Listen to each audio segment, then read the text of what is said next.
Continuamos con el curso de materiales en ingeniería. Estamos en la unidad 2 viendo la parte de propiedades y entramos en la etapa o parte para ver las propiedades mecánicas de los materiales. Algo para entender inicialmente es que todas las propiedades mecánicas son ejercidas por fuerzas externas dentro del material.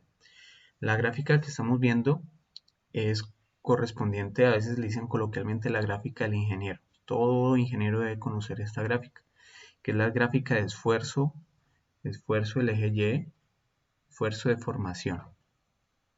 Pero ya ahorita lo voy a explicar con más detenimiento. Esta gráfica que vemos es un esfuerzo a tracción.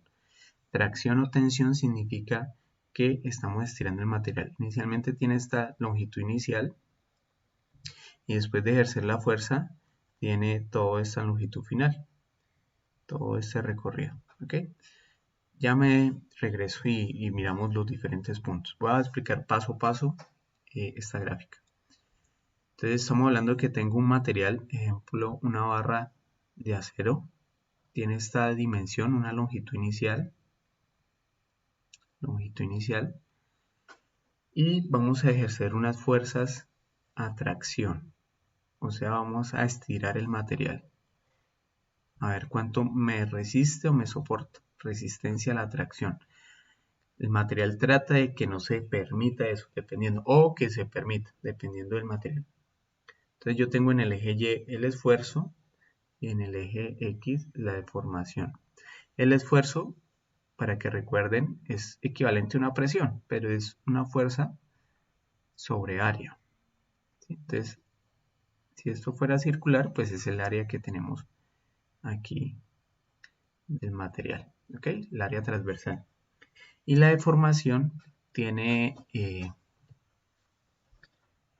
puede ser dimensional o adimensional, digamos. Este epsilon es delta sobre la longitud inicial y ese delta también se conoce como deformación, que llamémoslo así sería el cambio de longitud después de ejercer la fuerza. O sea, yo ejerzo la fuerza, el material va a aumentar su longitud como lo veíamos antes y va a tener una longitud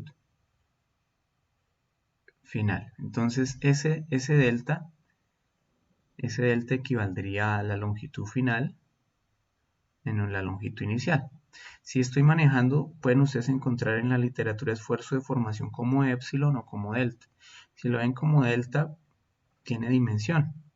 O sea, estamos hablando de milímetros, estamos hablando de alguna unidad de medida, ¿sí? Entonces eso se deforma, se estira 10 milímetros, 5 milímetros, 0.5 milímetros. Y epsilon, como es un milímetro sobre milímetros, es adimensional. Si multiplicamos ese delta por 100, podemos hallar un porcentaje. Entonces a veces lo van a encontrar como porcentaje. ¿Okay? Las unidades del esfuerzo que van a encontrar aquí arriba pueden ser megapascales. Acuérdense que un pascal es newton por milímetro cuadrado, o megapascal, perdón, es newton por milímetro cuadrado, o pascal es newton por metro cuadrado. ¿Sí?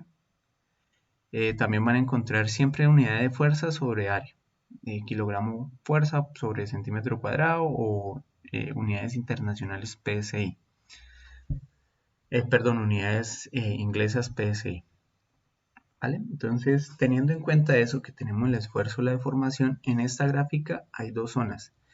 Primera zona es lineal. La primera zona es completamente lineal.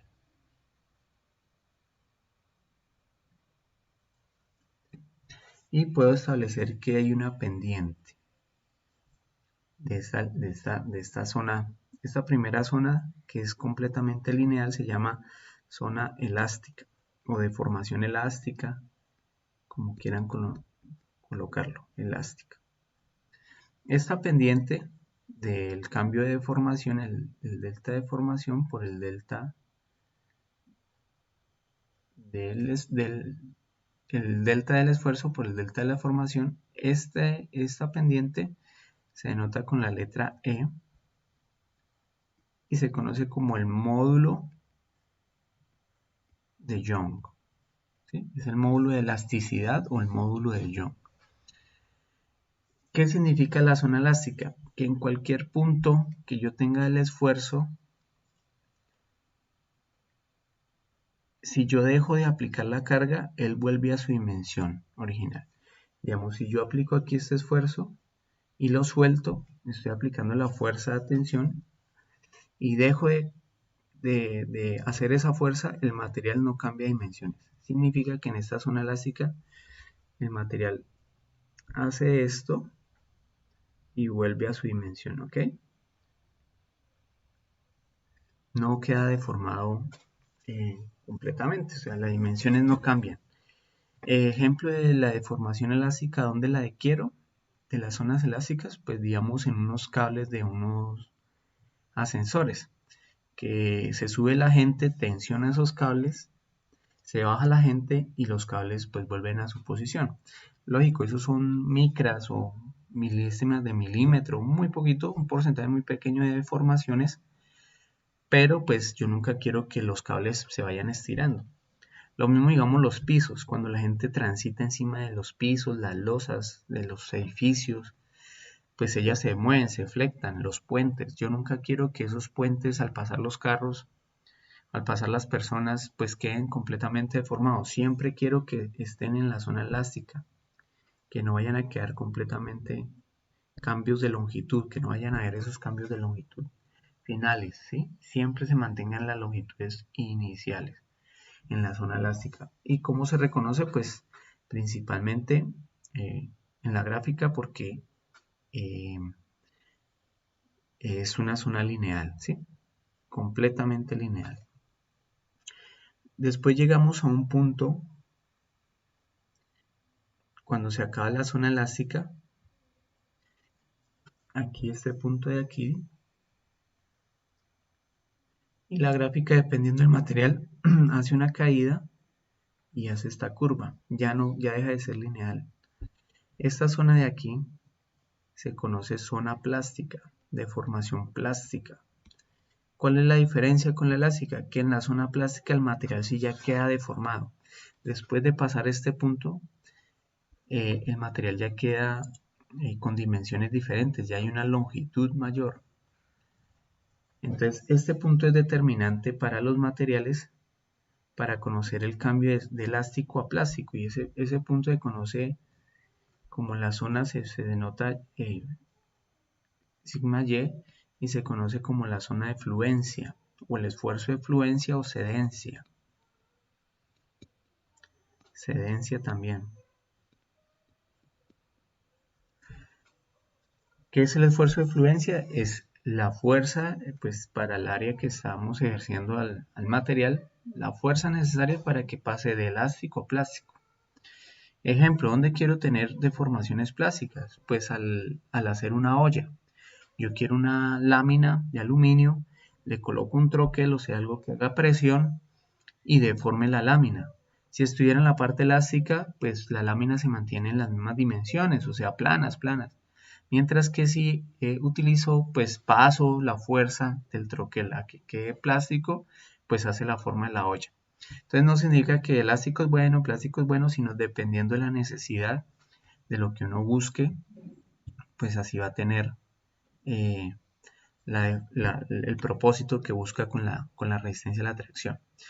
Entonces, retomemos. Zona elástica, cuando el material no cambia de forma a aplicar la fuerza, sobre todo donde se maneja aquí la ley de Hooke, si se acuerdan algo de física, ¿sí? Entonces, con base en la zona elástica, la ecuación básica, ¿cuál es? El esfuerzo equivale al módulo de elasticidad por la deformación, ¿sí? Uno en diseño de materiales, diseño mecánico, de resistencia, estructurales, puede utilizar esta ecuación de elástico y hacer los cambios que aparecen acá, que queden expresados en fuerza, módulo, la deformación y la longitud. Entonces yo podría decir, yo puedo conocer cuántos milímetros se me ha de deformar el material en función de las dimensiones de la pieza y el módulo de elasticidad, John.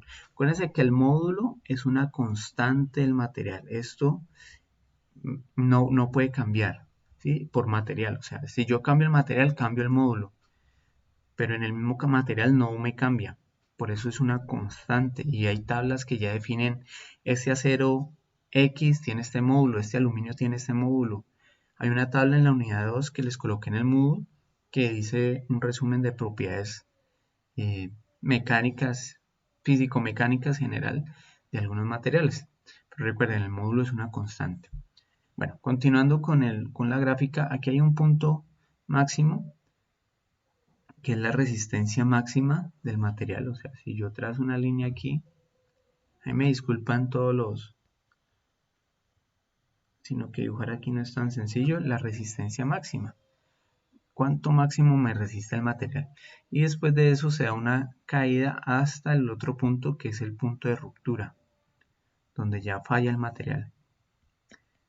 ¿Por qué se da esta caída? O sea, ¿por qué se da esta zona de caída? Eso se llama zona de exhibición o necking en inglés, necking, exhibición.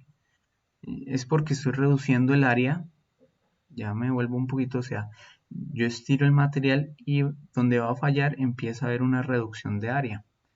En esa zona donde haya reducción de área se va formando esa estricción, ese necking, y por ahí va a fallar. Es un indicativo de donde falla el material. Vamos a regresar un momento a la diapositiva anterior. Entonces, aquí tenemos unas dimensiones iniciales. El punto, aquí hay más límite de elasticidad, o sea, hasta donde termina el límite de proporcionalidad, o sea, donde ya empieza a cambiar las dimensiones, sus proporciones. El límite de fluencia o el esfuerzo de fluencia, el punto B, que les mencioné ahorita, ese es determinante para el diseño. Cuando son elásticos, máximo diseño con eso. Y tengo un factor de seguridad. Hay límite de ruptura, o sea, máxima de resistencia y ya la ruptura efectiva.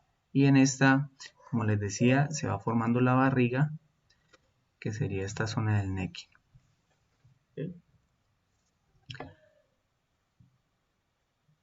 Aquí ustedes pueden encontrar diferencias. Digamos, este material es un acero al carbono y este es un aluminio.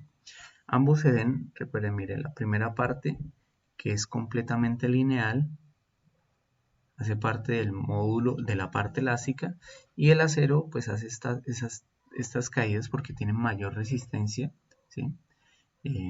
Al comienzo, mientras que el aluminio es más dúctil. Bueno, aquí voy a entrar en dos términos. Uno que es ductilidad. ¿Qué es ductilidad?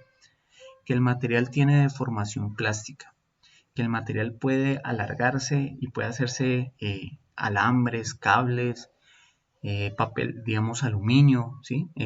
Láminas de aluminio, se puede laminar, se puede reducir de tamaño, porque tiene una zona plástica, hay deformaciones, se deforma plásticamente. Entonces el material dúctil es porque tiene deformación plástica. ¿Cómo se nota en el ensayo? ¿Cómo se nota en el material? Por la reducción, porque se alarga, porque hay una deformación como tal del material. Esto que vemos acá, cuando vean que fallan materiales así o suceden así, es porque sucedió una falla plástica. ¿Okay? Y como vemos, pues aquí sobre todo en los aceros es que se forma el necking, esa reducción de tamaño. En el aluminio, dependiendo del aluminio, puede ser mucho más marcada o menos. Mientras que frágiles, perdón, aquí es un ensayo de flexión, en materiales frágiles, ¿qué notan? No tenemos deformación plástica, solo hay principalmente deformación elástica. Entonces el material resiste demasiado, normalmente los materiales frágiles como los cerámicos resisten un alto esfuerzo, alta fuerza, pero no deforman plásticamente, no se alargan. Y usted en la probeta mire que es casi como si se cortara, entre comillas, Usted no ve que hay una reducción de área, no hay un alargamiento. ¿Sí? Por lo que digo, acuérdense que la zona elástica no hay cambio de dimensiones. Hay una deformación, sí, mínima, pero es casi imperceptible al ojo humano y se rompe. Lo único que hace es resistir, resistir hasta que de un momento a otro se parte. No hay necking, no hay resistencia máxima, por llamarlo así, el de ruptura sería el mismo de resistencia máxima, no hay esfuerzo de fluencia. Ok, con esto terminamos el primer video sobre esfuerzo de formación de materiales de resistencia a la tracción.